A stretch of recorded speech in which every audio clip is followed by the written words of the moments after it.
যদি ব্লগটা আপনি দেখে থাকেন তাহলে আমি বেঁচে আছি মনে করবেন, আর যদি না থাকে তাহলে নেই। আমি খুব স্ক্যার্ড আর কি, ভয়ে পাচ্ছি। দেখুন একটা অভিশপ্ত ট্রেনে আবার নতুন করে, নাম তো সে একই। এক সময় এই করমণ্ডল এক্সপ্রেসকে বলা হতো সাউথের রাজধানী, মানে দক্ষিণের রাজধানী নামকরণ দিয়েছিল মানুষ।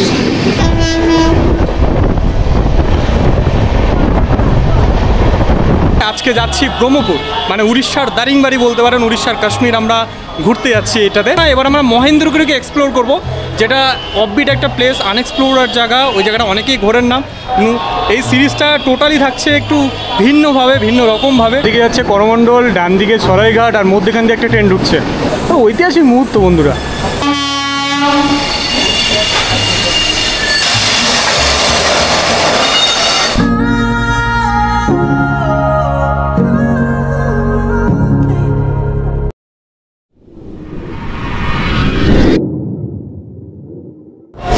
হ্যালো বন্ধুরা, কেমন আছো সবাই? আশা করছি সবাই দুর্দান্ত আছো, দারুণ আছো। পিছনে ব্যাকগ্রাউন্ড দেখে বুঝে গেছে হাওড়া স্টেশনে বর্তমানে রয়েছি। 12841 করমণ্ডল এক্সপ্রেস 2023-এর ঠিক 2 জানুয়ারি যে ঘটনাটা ঘটেছিল বাহানা বাজারে, যেটা উড়িষ্যাতে পড়ে, সেই ঘটনার ঠিক 2 দিন আগে আমি ট্রাভেল করেছিলাম, মানে চেন্নাই থেকে ফিরছিলাম। আর থ্যাংক গড সেই দিনটা আমি ছিলাম না ওটাতে, কিন্তু আনফর্চুনেটলি আমি অন্য কোনো ট্রেনে টিকিট পাইনি। 2 বছর পর 2025 সালের এই আজকে 1 সেপ্টেম্বরে আজকে আমি জার্নি করছি সেম ট্রেনে। ভয় লাগছে একটু, কিন্তু কিছু করার নেই। বলে না কপাল যেখানে থাকে আর কি। তো আমার ডেস্টিনি আজকে করমণ্ডল এক্সপ্রেসে জার্নি করছি। আমরা করমণ্ডল এক্সপ্রেসে করে আজকে যাচ্ছি ব্রহ্মপুর, মানে উড়িষ্যার দারিংবাড়ি বলতে পারেন, উড়িষ্যার কাশ্মীর আমরা ঘুরতে যাচ্ছি এটাতে। উড়িষ্যার দারিংবাড়ি তো ঘুরবো না, এবার আমরা মহেন্দ্রগিরিকে এক্সপ্লোর করব, যেটা অফবিট একটা প্লেস, আনএক্সপ্লোরার জায়গা। ওই জায়গাটা অনেকেই ঘোরেন না। এই সিরিজটা টোটালি থাকছে একটু ভিন্নভাবে, ভিন্ন রকমভাবে। আশা করছি ভিডিওটা দেখবেন। এটা আমরা এখন এখান থেকে ব্রহ্মপুর যাচ্ছি, আমাদের 3:10-এর ট্রেন। আমরা মোটামুটি ব্রহ্মপুর অবধি 602 কিলোমিটার সফর করবো এই ট্রেনে। আর খুবই দারুণ একটা খবর যে এই 1 তারিখ থেকে কিন্তু আমরা হাওড়া থেকে জার্নিটা করছি। এর আগে 1977 সালে যখন এটা ইনাগ্রেট হয়েছিল 2 মার্চে, তখন থেকে কিন্তু হাওড়া থেকে চলতো। বাট আবার আমরা হাওড়া থেকে জার্নি করছি, না হলে কিন্তু কদিন আগেও আমরা শালিমার থেকে ট্রেনটি চলতো। হাঁটতে চলে এসেছি নিউ কমপ্লেক্সে। আপনাদের যদি করমণ্ডল ধরতে হয় তাহলে কিন্তু নিউ কমপ্লেক্সে আসতে হবে। আমি ভেবেছিলাম ওল্ড কমপ্লেক্সে দেবে, তখন হাঁটাহাঁটি করছিলাম, কিন্তু স্ক্রিনে 2 নম্বর দিয়েছে। চলুন নিউ কমপ্লেক্সে ঢুকি। যে দেখতে পাচ্ছেন 21 নম্বর প্ল্যাটফর্মে দিয়েছে।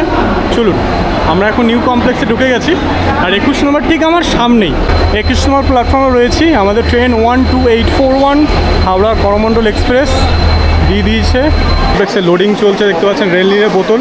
আর এটাতে কিন্তু প্যান্ট্রি কার রয়েছে, অনবোর্ড ক্যাটারিং রয়েছে, সমস্ত সুবিধা কিন্তু এই ট্রেনে রয়েছে আপনাদের। আর এরকম গাড়ির ব্যবস্থা আছে যারা বয়স্ক তাদের জন্য।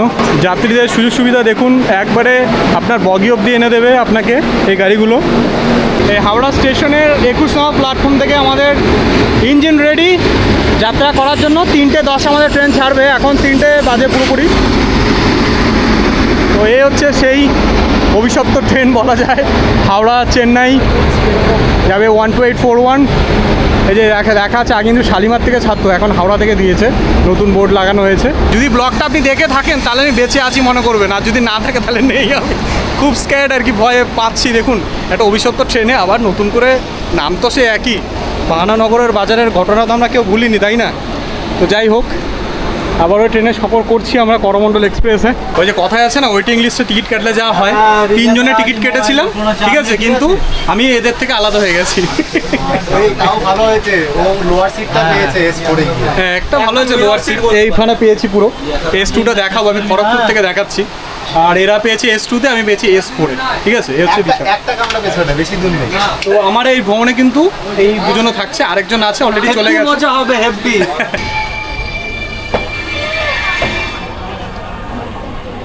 দেখুন বাঁদিকে যাচ্ছে করমণ্ডল, ডান দিকে সরাইঘাট, আর মধ্যেখান দিয়ে একটা ট্রেন ঢুকছে।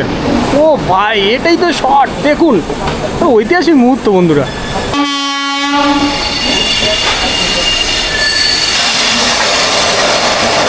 আমি খাওয়া দাওয়া করছিলাম তাই দেখাতে পারিনি।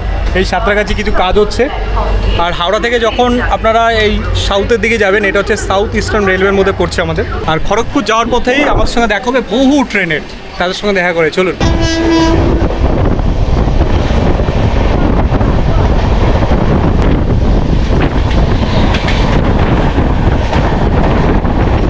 একসময় এই করমণ্ডল এক্সপ্রেসকে বলা হতো সাউথের রাজধানী, মানে দক্ষিণের রাজধানী নামকরণ দিয়েছিল মানুষ।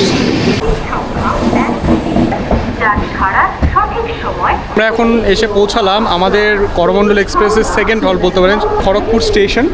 আর বর্তমানে আমরা এখন 3 নম্বর প্ল্যাটফর্মে দিয়েছে আমাদের ট্রেন, এই যে করমণ্ডল।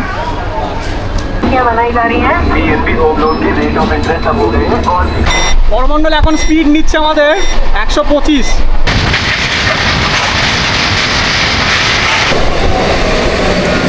করমণ্ডল কিন্তু ফুল দমে কিন্তু দেখুন ক্লিনিং চলছে, পুরো নিড অ্যান্ড ক্লিন। আপনি যদি সিটগুলো দেখেন, একটা জিনিস অভাব থাকবে এখানে জলের একটা নেই, বাকি সব ঠিক আছে।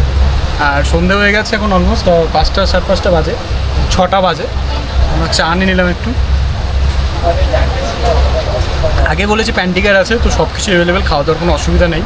আর যদি ক্লিনিং স্টাফরা সবসময় এখানে থাকে, বাথরুম ক্লিনিং থেকে শুরু করে এখানে নিচে সব কিছু জবরদস্ত। আমরা এখন এসে পৌঁছালাম 28 মিনিট লেটে বালেশ্বর স্টেশনে। আর এই হচ্ছে আমাদের করমণ্ডল এক্সপ্রেস ঢুকিয়েছে। অলমোস্ট আমরা আমাদের ট্রেনের মোটামুটি 250 কিলোমিটার যাত্রা সম্পূর্ণ করলাম। বহু বছর বাদে, মানে 2 বছর বাদে আমি ট্রেনে সফর করছি। আর এই স্টেশনটা মনে পড়ে, এই স্টেশনের পরেই কিন্তু সেই বাহানাগা স্টেশন পড়বে, এরপরে আমরা দেখাতে পারবো না, সেখানেই সেই ভয়াবহ দুর্ঘটনা হয়েছিল। তো এখনও ভয় পাচ্ছি, রাতে তো আমরা ঘুমাবো না, রাতে নেমে যাবো ব্রহ্মপুরে। আমরা এখন ক্রস করছি সেই বাহানাগা বাজারের উপর দিয়ে, যেখানে অ্যাক্সিডেন্টটা হয়েছিল অ্যাকচুয়ালি। ঠিক এদিকে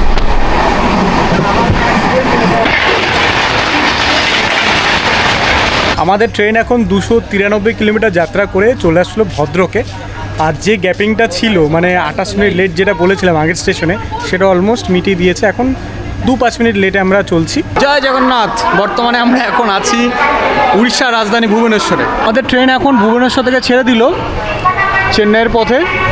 এবার আমরা অলমোস্ট 436 কিলোমিটার যাত্রা সম্পূর্ণ করলাম এই করমণ্ডল এক্সপ্রেসে। বেশ দারুণ লাগছে সত্যিকারই বলতে গেলে। সত্যি যে 1927 সালে এই হাওড়া থেকে চেন্নাইগামী যে করমণ্ডল এক্সপ্রেসের নামকরণ দেওয়া হয়েছিল, যে দক্ষিণের রাজধানী, অ্যাকচুয়ালি সেম যেইভাবে টেনেছে গাড়িটা, দারুণ টেনেছে, দারুণ। এই খুড়দা থেকে কিন্তু 2টো লাইন ভাগ হয়ে আছে, একটা চলে যাচ্ছে পুরীর দিকে আর একটা চলে যাবে আমাদের সাউথের দিকে, যেটা আমরা দেখাতে পারবো না, অবভিয়াসলি আমরা পুরী যাচ্ছি না। তো যাই হোক, খুড়দা রোডে ঢুকলো আমাদের ট্রেন, এখান থেকে লাইনটা ভাগ হবে এখন। ওকে বন্ধুরা, ফাইনালি বেঁচে ফিরে নেমেছি ব্রহ্মপুর স্টেশনে। যাই হোক, করমণ্ডল এক্সপ্রেস করে দারুণ লাগলো। মোটামুটি আমরা এখন ব্রহ্মপুরে পৌঁছালাম। আমাদের যাত্রা 602 কিলোমিটার সফর করলাম। যারা যারা দারিংবাড়ি ট্যুর করতে চাও, যারা যারা মহেন্দ্রগিরি ট্যুর করতে চাও, তারা এই সিরিজে জুড়ে থেকো।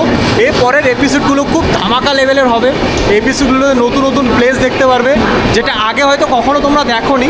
যেটা মহেন্দ্রগিরি এবং দারিংবাড়ির একটা মিক্সাইন তোমাদের দেখাতে চলেছি, যেটা খুবই দারুণ ফাটাফাটি লেভেলের হবে। চলো বাইরে গিয়ে দেখা করাচ্ছি সেই মানুষটিকে, যে এজেন্টের হাত ধরে আমরা করছি, এখানকার লোকাল মানুষ চিনি। কেমন আছো দাদা? ভালো। এই যে সেই মানুষটি এখানকার লোকাল। হ্যাঁ, এই দাদার কথাই বলছিলাম।